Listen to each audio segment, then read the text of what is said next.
देखिए, इस वीडियो में हम लोग कवर करेंगे जितना भी कॉन्ग्रुएंसी का थ्योरम्स वगैरह पढ़े उसका क्वेश्चंस में यूज कैसे करते हैं, मतलब हाउ टू अप्लाई, या फिर कैसे मतलब क्वेश्चंस में सोचते हैं, ये सारी चीज़ें।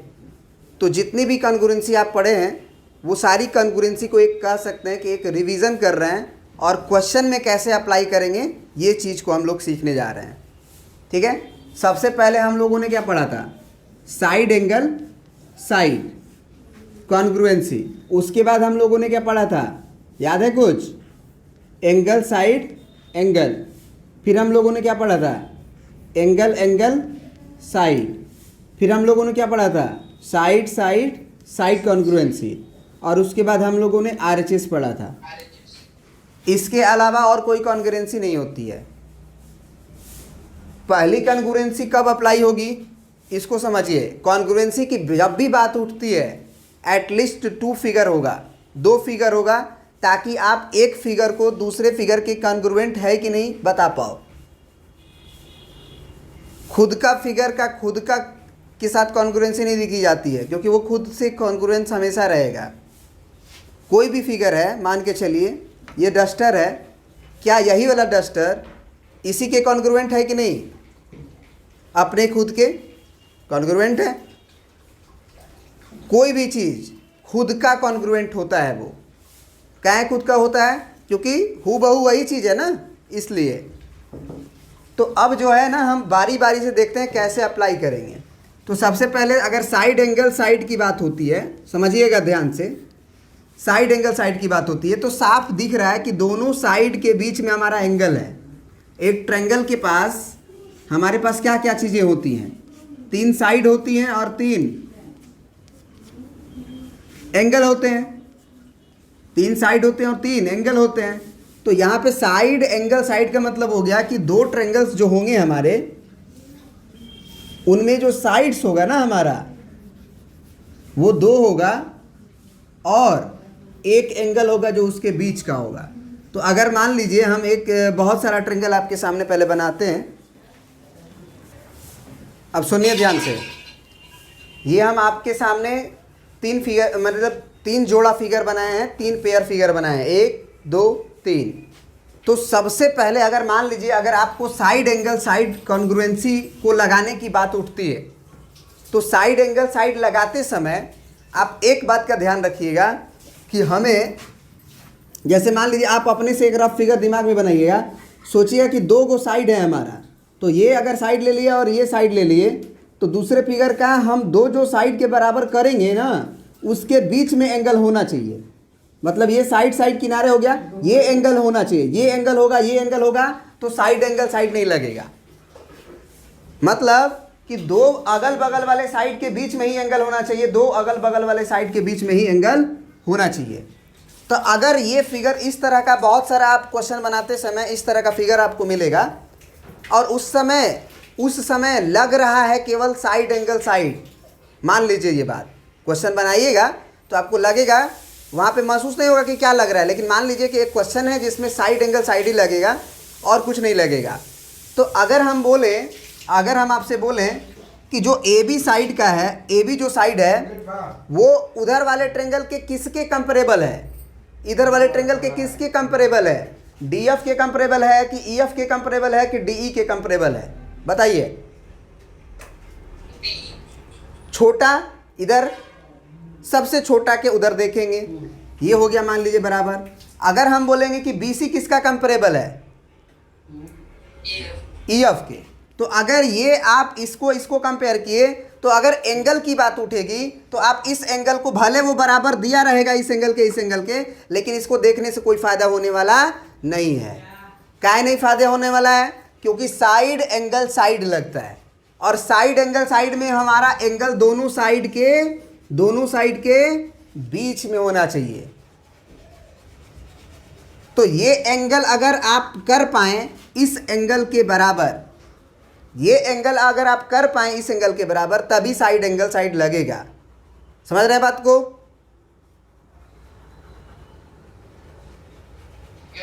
और वो होगा, निश्चित रूप से होगा। ठीक है, निश्चित रूप से होगा, तब वो साइड एंगल साइड लग जाएगा। अब बाय द वे मान लीजिए कि तीनों साइड के बराबर दे दिया है। तो जब अगर तीनों साइड के बराबर दे दिया गया है, तो अगर आपसे हम बोले कि ये 3 लाइन खींच लीजिए, ये 3 लाइन खींच लीजिए, 3 वाला लाइन के बराबर है। समझ में आ रहा बात? ये एंगल को आप किसी कारण बस एंगल बी और एंगल बी ई को बराबर नहीं कर पा रहे हैं। मतलब एंगल बी बराबर एंगल ई भले है, लेकिन वो बराबर आप नहीं कर पा रहे हैं। माने कोई भी लॉजिक लगा के कारण नहीं दे पा रहे कि बराबर होगा। तो आप क्या सोच लीजिएगा? तो आप सोच लीजिएगा कि एंगल सी जो है हमारा, क्या वो एंगल एफ के बराबर है?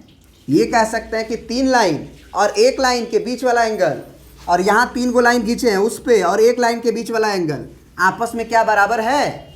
अगर बराबर होगा तो हम कह देंगे साइड एंगल साइड, क्योंकि भले ये साइड एंगल साइड नहीं लगा, लेकिन ये दोनों साइड के बीच में तो फिर एंगल है, और हमें दिया है ये साइड और ये साइड के बीच में एंगल यहाँ भी। बात समझ रहे हो आप? तो ये हमेशा सोचना कि कौन सा एंगल हम ले रहे हैं। अगर 3 लाइन और 2 लाइन, 3 लाइन जो खींचे हो आप AC पे और AB पे 2 लाइन, इनके बीच का अगर एंगल लिए हो, तो उधर वाला ट्रायंगल में भी 3 लाइन और 2 लाइन के बीच वाला एंगल होना चाहिए, तभी साइड एंगल साइड लगेगा। अब आ जाते हैं दूसरे फिगर पे। अगर हम बोलेंगे कि इसमें साइड एंगल साइड लग रहा है, चलिए हम बोल दिए कि इसमें साइड एंगल साइड लग रहा है। अब बताओ कि अगर हम आपसे पूछे कि AB किसका कंपेरेबल है, AB किसका कंपेरेबल है? हम मान सकते हैं कि थोड़ा छोटा बड़ा फिगर हो सकता है, लेकिन आप मान के चलिए कि दोनों कॉन्ग्रुएंट है। तो अगर हम बोलें कि AB जो साइड है वो किसके कंपेरेबल है, DE के कि EF के कि DF के? EF के ऑफ कोर्स, क्योंकि सबसे छोटा ये है, सबसे छोटा ये है। अगर अब हम बोले कि BC किसका कंपेरेबल है, BC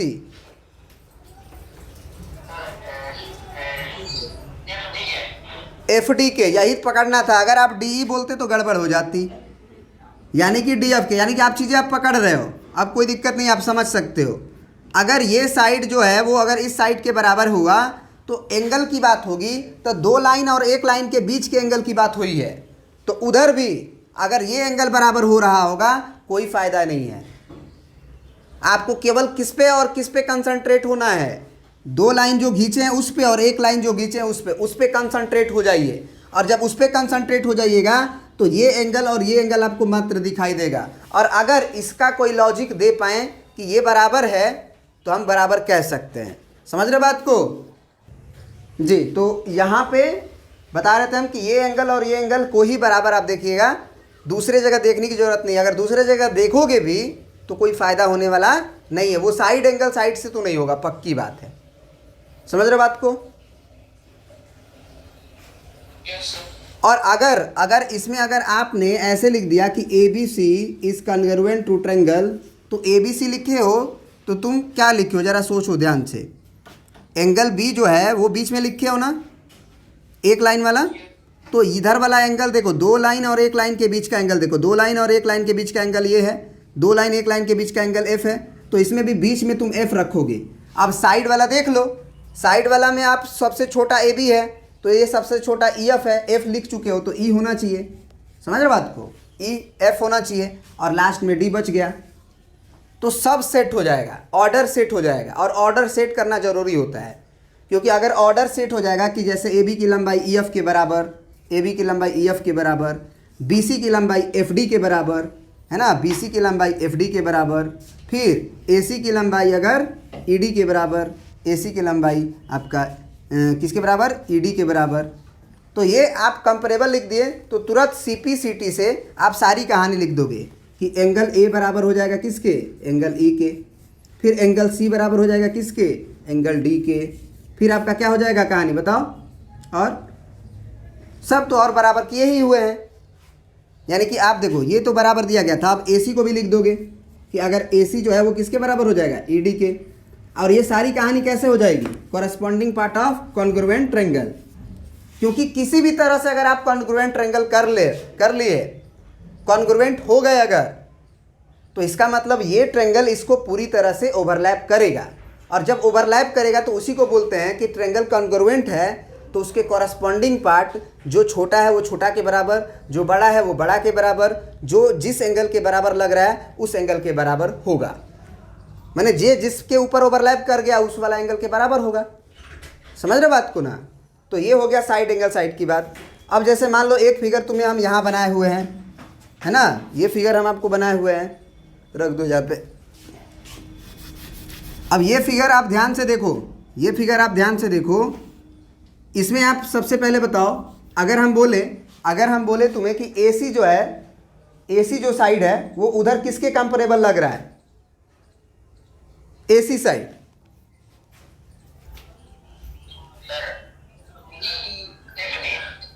FD। बहुत बढ़िया, किसी के दिमाग में नहीं जा रहा है DEF, बहुत बढ़िया। FD के लग रहा है जी? FD के नहीं लग रहा है? D के नहीं लग रहा है? ये सबसे ज़्यादा लंबा लग रहा है आपको? नहीं लग रहा है ये सबसे ज़्यादा लंबा? अगर नहीं लग रहा है तो थोड़ा सा इसको और उठा देते हैं ऊपर की तरफ। अब तो लग रहा होगा,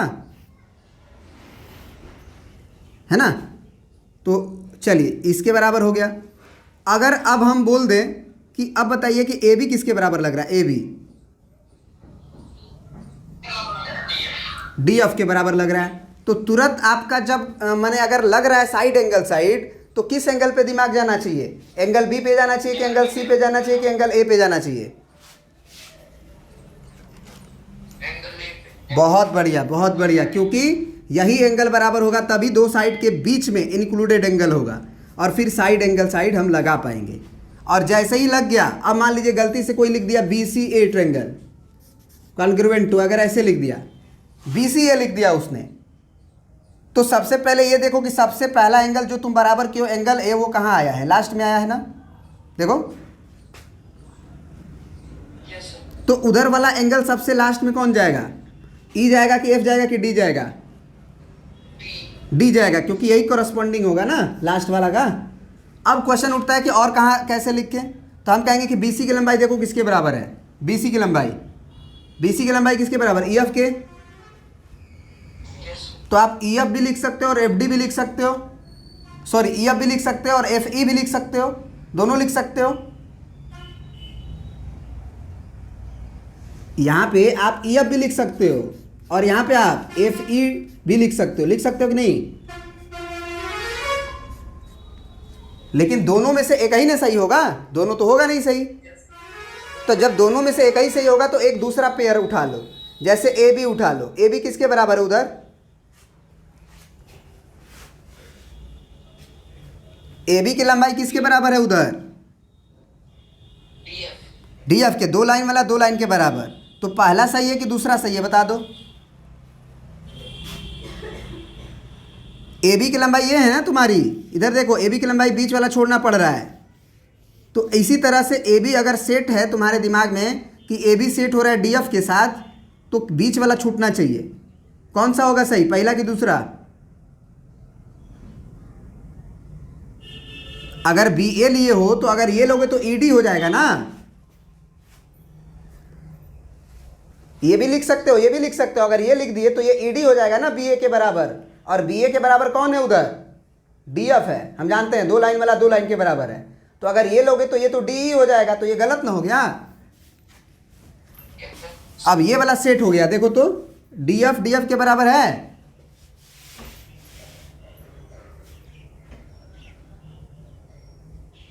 समझ में आ रहा है बात? Yes sir. तो ये हो गया तुम्हारा साइड एंगल साइड की कहानी। अब आते हैं हम लोग एंगल साइड एंगल की कहानी को समझते हैं, क्वेश्चन में अप्लाई कैसे कैसे होगा। अब चलिए, अब कंसंट्रेट हो जाते हैं हम लोग एंगल साइड एंगल पे। अब हम लोग कंसंट्रेट हो जाते हैं एंगल साइड एंगल पे, ठीक है ना? तो देखिए, एंगल साइड एंगल में साफ दिख रहा है आपको कि साइड जो है एक ठो है, एंगल जो है वो दो ठो है। तो आप एक दिमाग में हमेशा रफ फिगर बनाए रहना, एक हमेशा छोटा छोटा सा ऐसे, एगो ऐसे, बस। दो फिगर बनाने के बाद अगर दो एंगल है तो दो को एंगल लगातार लिख लो कोई भी, जैसे हम ये वाला एंगल लिख लिए और ये वाला एंगल लिख लिए। तो अब किस साइड की बात होगी बोलो, एक लाइन की, दो लाइन की, तीन लाइन, बताओ। थोड़ा सा बड़ा बनाते हैं, थोड़ा सा बड़ा बनाते हैं। अगर दो फिगर तुमने फटाक से ये दिमाग में रखा तो तुरंत अगर ये एंगल इस एंगल के बराबर है और ये एंगल इस एंगल के बराबर है तो दो एंगल तो बराबर हो गए। अब साइड तो हमारे पास ये भी है, एक लाइन भी है, दो लाइन भी है और तीन लाइन भी है। तो अगर हम पूछेंगे कि कौन सा साइड तुमको देखना उचित रहेगा ये कॉन्ग्रुएंसी क्राइटेरिया को अप्लाई करने के लिए, तीन लाइन वाला। तो इसका मतलब ये हुआ कि कभी भी फिगर में अगर बनेगा तो तुम अपने दिमाग में ये कंसंट्रेट कर लेना कि भाई हम ई एंगल बराबर की है तो इस एंगल को देखने की ज़रूरत नहीं है हमको। फोकस्ड है ये एंगल देख लिए तो हमको ये साइड और ये साइड देखने की ज़रूरत नहीं है, हमको फोकस्ड करना है ये जो साइड है इनके बीच वाला साइड, उस पे, क्योंकि ये साइड तो बाहर हो जाएगा। समझ रहे बात को? लेकिन क्या अगर ये एंगल भी बराबर हो जाएगा इस एंगल के, मान के चलिए, तो क्या, और ये साइड बराबर है तो क्या ये नहीं लग जाएगा एंगल साइड? क्योंकि एंगल साइड एंगल में साइड बीच में होना चाहिए, लेकिन एंगल साइड में क्या होना चाहिए भैया? दोनों एंगल के बाहर भी साइड होगा तो चलेगा। इसका भी फिगर बना देते हैं, जैसे ये फिगर बनाए, एक ठो दो ठो ये बना दिए, मान लो एक ABC हो गया और एक DEF हो गया। अब हम बोलेंगे कि ये वाला एंगल और ये वाला एंगल बराबर है, दो वाला दो के बराबर, एक वाला एक के बराबर। अब तो यहाँ साइड बीच में नहीं है, दोनों एंगल लगातार है, दोनों एंगल लगातार है और उसके बाद साइड है। तो या तो ये साइड इस साइड के बराबर होगा तो एंगल साइड कहोगे, या एंगल साइड ये कहोगे अगर ये बराबर होगा तो। समझ रहे बात को?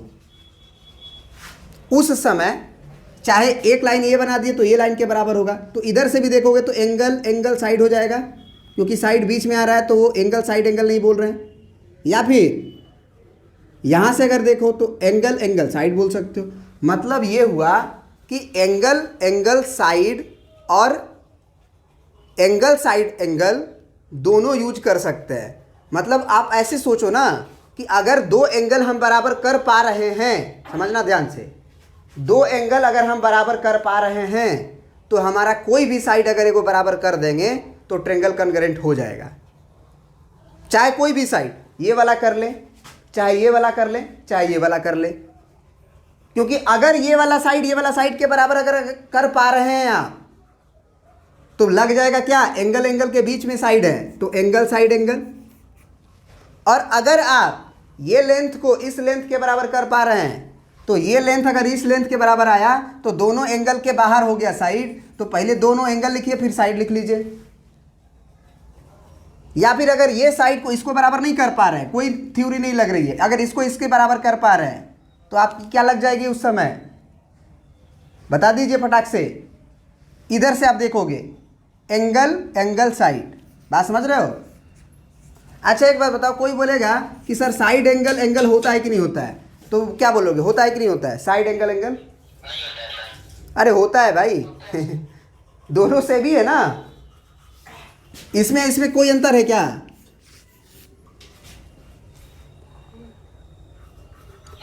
ये भी बोल रहा है कि साइड दोनों एंगल के बाहर है, ये भी बोल रहा है कि दोनों साइड, एक साइड जो है वो दोनों एंगल के बाहर है। बात एक ही है, अलग नहीं है। समझ रहे हो? तो अगर ये केस कब क्रिएट होगा, जब तुम दो साइड बराबर नहीं कर पा रहे हो, मात्र और मात्र दोनों ट्रायंगल में कितना भी कॉन्सेप्ट लगा रहे हो, कितना भी कॉन्सेप्ट लगा रहे हो, बराबर सब है, लेकिन तुम कर पाओ तब तो। अगर कॉन्ग्रुएंट ट्रायंगल प्रूफ करना है तो प्रूफ होने के बाद सब बराबर हो जाएगा कि नहीं हो जाएगा? सोच के देखो, हो जाएगा ना। लेकिन तुम लिख किसे पा रहे हो, किसे बराबर कर पा रहे हो?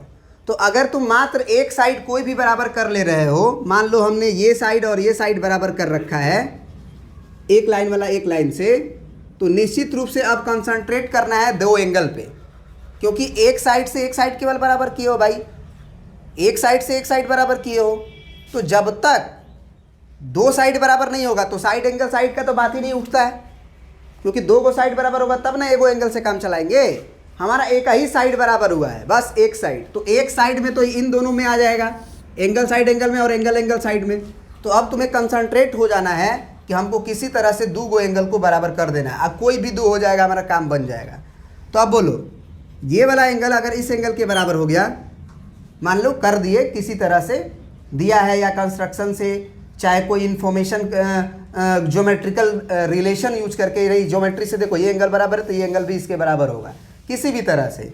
और ये एंगल को अगर इस एंगल के बराबर कर दिए तो ज़रा बताओ इसमें क्या लगेगा। दो गो एंगल बराबर हुआ है, एगो साइड बराबर हुआ है, तो दो ए ए एस लगेगा। बिल्कुल सही जवाब, क्योंकि दोनों एंगल के बाहर साइड है। चलो और अब आगे आते हैं। सबसे पहले ये बताओ कि अगर हम BC साइड का करस्पॉन्डिंग पार्ट देखने की कोशिश करें तो उधर किसको देखना चाहिए, DE को देखना चाहिए कि EF को देखना चाहिए कि DF को देखना चाहिए? DF को। ये चीज़ भी बहुत मज़ेदार चीज़ होती है, क्योंकि बच्चा कॉन्ग्रुएंट करना है ना फिगर को, तो कहेगा कि BC की लंबाई DE के बराबर है क्या, BC की लंबाई EF के बराबर है क्या। उसमें समय खपाने की क्या जरूरत है, वो दिख रहा है आँख से, वो आँख से दिख रहा है ना कि BC की लंबाई EF के कभी बराबर नहीं हो सकता है। तो ये चीज़ भी होनी चाहिए कि नहीं, हमें देखना किसे है, बराबर किसे करना है। तो इसीलिए अगर हम BC देखे हैं तो आप DF देखें, तो उसको देखो कि कर पा रहे हो कि नहीं कर पा रहे हो। अगर नहीं कर पा रहे हो तो BC के ऊपर और EF के ऊपर समय गंवाने की ज़रूरत नहीं है। हाँ, ये कह सकते हो कि EF को हम AB के बराबर देखते हैं कि बराबर है कि नहीं, किसी तरह से। EF को अगर कभी भी दिमाग में घुसना चाहिए तो वो AB घुसना चाहिए कि नहीं, हम AB और EF को बराबर कर पा रहे हैं कि नहीं कर पा रहे हैं। नहीं कर पा रहे हैं तो ऐसा नहीं कि EF को हम फिर से AC के बराबर देखना शुरू कर देंगे, कभी बराबर होगा ही नहीं। समझ रहे बात को, कभी बराबर होगा ही नहीं। चलिए, तो अब हम यही बोल रहे थे कि जो कंपेरेबल लगेगा उसको ही देखेंगे और उसके बाद ही अपना थ्योरी को अप्लाई करेंगे। तो चलिए, यहाँ पे तो ये समझ में आ गया, एक साइड के बराबर। अब मान लीजिए आपको ये एंगल जो है अगर देखना होगा कि किसके बराबर है, तो आप किसके बराबर देखने की कोशिश करोगे? अगर हम बोले कि एंगल C के, पक्की बात है? हाँ, बिल्कुल सही जवाब है, क्योंकि ये जो एंगल बन रहा है ना बेटा, वो आपका ये जो दो लाइन और दो लाइन है उसके बीच बन रहा है, और साथ में मझला, जो मझला साइड है, मझला का मतलब हुआ कि मिडिल वाला जो बड़ा है, मतलब सबसे छोटा और सबसे बड़ा के बीच में लाई करने वाला। तो ये सबसे बड़ा था मान के चलिए, और ये सबसे छोटा था, इसके बीच में लाई करने वाला था। तो ये एंगल की बात होगी, तो इसी एंगल को देखोगे कि वो कंपेयर हो रहा है कि नहीं हो रहा है। ये सब अप्लाई करते समय अब कोई कहेगा कि सर हम ये वाला एंगल देख रहे हैं, कोई फ़ायदा नहीं है उसको। हाँ, अब एक अलग बात है कि एक ही साइड बराबर किए हो तो एक और एंगल देखना पड़ेगा। तो मान लो तुम ये एंगल देख लिए, एंगल B को, तो उधर किसके कौन सा एंगल देखोगे? सबसे छोटी लाइन और सबसे बड़ी लाइन। सबसे बड़ी लाइन, दो लाइन वाला, और सबसे छोटी लाइन के बीच वाला एंगल को ही देखोगे कि वो बराबर कर पा रहे हो कि नहीं कर पा रहे हो, या गिवन है कि नहीं है, या कोई इन्फॉर्मेशन, कोई ज्योमेट्रिकल रिलेशन से उसे रिलेट कर पा रहे हो कि नहीं। समझ रहे बात को? और बाय द वे तुमने कर लिया तो कौन सा थ्योरम लग जाएगा इसमें कॉन्ग्रुएंसी का? बिल्कुल सही जवाब। तो ये दोनों क्लियर हो गया ना, इसमें तो कोई दिक्कत नहीं ना है। अब वो तो बहुत आसान है, दोनों साइड वाला सीधा देख लेना कि तीनों साइड के बराबर है कि नहीं, है कि नहीं। चलिए, अब हम साइड पे आते हैं।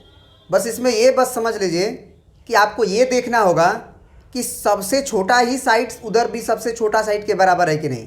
कभी भी आपके दिमाग में ये नहीं होना चाहिए, अगर हम बोले कि AB किसका करस्पॉन्डिंग लग रहा है, किसके बराबर लग रहा है, DE के कि DF के कि EF के, बताओ? DE के। तो कभी भी तुम्हारे जब क्वेश्चन बनाते समय तुम अप्लाई करोगे दिमाग को, तो ये कभी नहीं सोचोगे कि क्या AB को देखते हैं तो DF के बराबर है कि नहीं। तुम्हें साफ दिखाई दे रहा है कि सबसे छोटी लंबाई और सबसे बड़ी लंबाई है, कहाँ से बराबर होगा, तो उसे देखने की ज़रूरत ही नहीं है। अगर आप AB को DE के बराबर कर पा रहे हो तो अब आगे बढ़ो, नहीं तो इस माने साइड से नहीं होगा, कह सकते हैं। तो अगर ये बराबर कर लो फिर सबसे बड़ी लंबाई को जो है सबसे बड़ी लंबाई के बराबर अगर गिवन इन्फॉर्मेशन से चाहे कैसे कर लो, और तीसरा साइड को भी अगर तुम बराबर कर लिए तो अगर तीनों साइड के बराबर है तो कॉन्ग्रुएंट हो गया।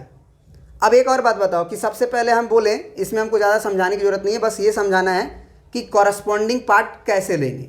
अगर हम बोले कि आप बताओ कि ए बी की लंबाई किसके बराबर लग रही है, उसमें डी ई के बराबर लग रही है कि ई एफ के कि डी एफ के? ऑफ कोर्स डी ई के।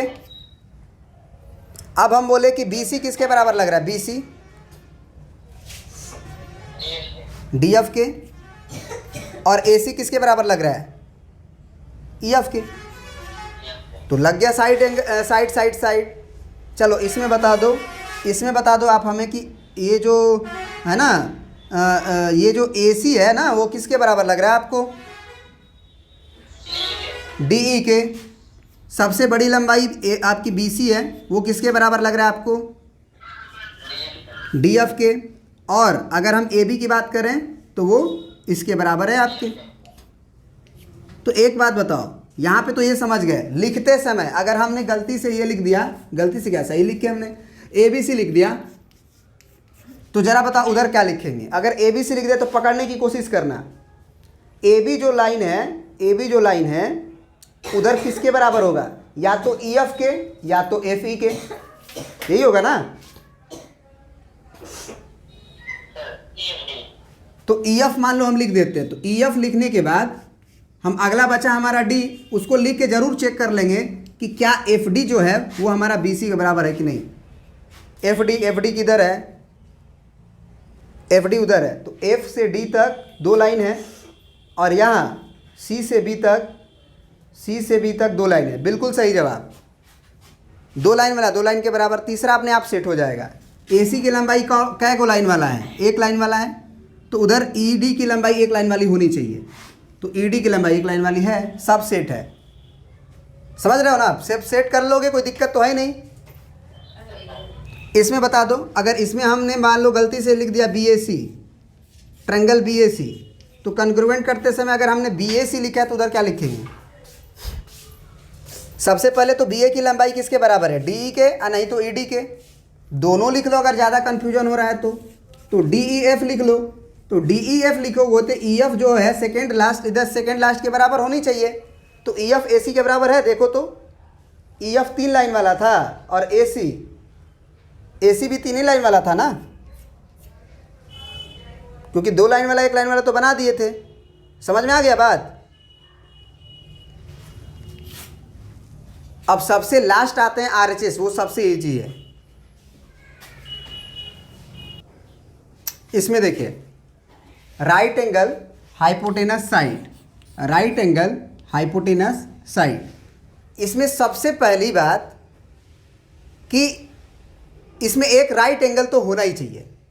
तो सबसे पहले अगर कॉन्ग्रुएंसी RHS से अगर हो रही होगी तो एक एंगल को राइट एंगल होना पड़ेगा। एक पहली बात ये ध्यान रखना कि एक राइट एंगल है तो हम ये भी लगा सकते हैं, साइड एंगल लगा सकते हैं कि नहीं, जो कि होता नहीं है, इसमें कहीं भी साइड एंगल नहीं होता है। लेकिन अगर एंगल तुम्हारा राइट एंगल हो गया, 90 डिग्री हो गया, तो साइड एंगल हो जाएगा। समझ रहे बात को।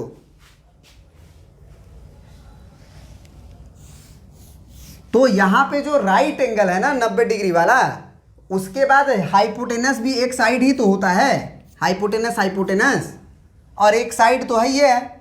तो राइट एंगल के सामने साइड हुआ, एगो साइड और कोई भी ले लो। तो अगर हम बोले तुमसे कि ए बी का कंपेरेबल कौन है उधर, तो ए बी का कंपेरेबल का ई एफ है कभी भी, तो इसका मतलब ए बी को कभी भी देखना होगा उधर तो हम डी ई के बराबर देखेंगे। तो अगर ये दोनों बराबर है तो देखो, तो दोनों साइड के बीच में एंगल है कि दोनों साइड के बाहर में एंगल है, सोच के देखो। ये जो एंगल 90 डिग्री के बराबर है, ये एंगल दोनों बाहर है। तो बाहर है तो हम साइड एंगल ही बोलेंगे ना, या एंगल साइड बोलेंगे। तो एंगल साइड तो हम पढ़े हुए थोड़ी हैं, चाहे साइड एंगल थोड़ी पढ़े हुए हैं, ये होता ही नहीं है। तो ये तभी पॉसिबल है जब एंगल क्या डिग्री का हो, और तब उसको नाम दिया जाता है राइट एंगल हाइपोटेनस साइड, याद रखिएगा। तो अगर आप ये सोचो कि तुम्हारे पास दो साइड बराबर अगर आ चुका है, अगर मान लो कि ये साइड उधर किसके करस्पॉन्डिंग लग रहा है बताओ तो, AC किसके करस्पॉन्डिंग लग रहा है? ये 90 डिग्री है, ध्यान रखना, और ये 90 डिग्री है। तो अगर हम बोले AC किसके कंपेरेबल लग रहा है? ठीक है। DE के। तो अगर ये साइड बराबर हो गया मान के चलो, और ये साइड के बराबर हो गया मान के चलो, हाइपोटेनस, तो दो साइड के बराबर होने के बाद तुम अगर एक एंगल बराबर कर पा रहे हो, और वो भी कौन सा एंगल? ये वाला एंगल, तो वो बराबर कर पा रहे हो, तो अगर तुम ये प्रूफ करने में सक्षम हो जाओ कि ये 90-90 है, तब ये कह सकते हो कि RHS से हो जाएगा। लेकिन अगर ये एंगल को बराबर कर पा रहे हो और ये नहीं प्रूफ कर पा रहे हो कि ये राइट एंगल भी है, तो दो साइड के बाहर जो एंगल होता है साइड एंगल, वो एंगल अगर 90 डिग्री नहीं हुआ तो ये कॉन्ग्रुएंट नहीं होगा। समझ गए बात को? तो क्या सीखे यहाँ से? ये सीखे कि दो साइड अगर बराबर हो रहा है और एंगल अंदर का नहीं बराबर हो पा रहा है, दोनों के बीच का एंगल नहीं बराबर हो पा रहा है, तो साइड तो लगेगा नहीं। तो अगर एंगल एगो बाहर का अगर कोई भी ये बराबर हो जाए चाहे ये बराबर हो जाए, दोनों फिगर में का, तो एक बार ज़रूर सोचेंगे कि क्या वो 90 डिग्री तो नहीं ना है, और जैसे ही 90 डिग्री होगा तो राइट एंगल हाइपोटेनस साइड लगा देंगे। समझ गए बात को?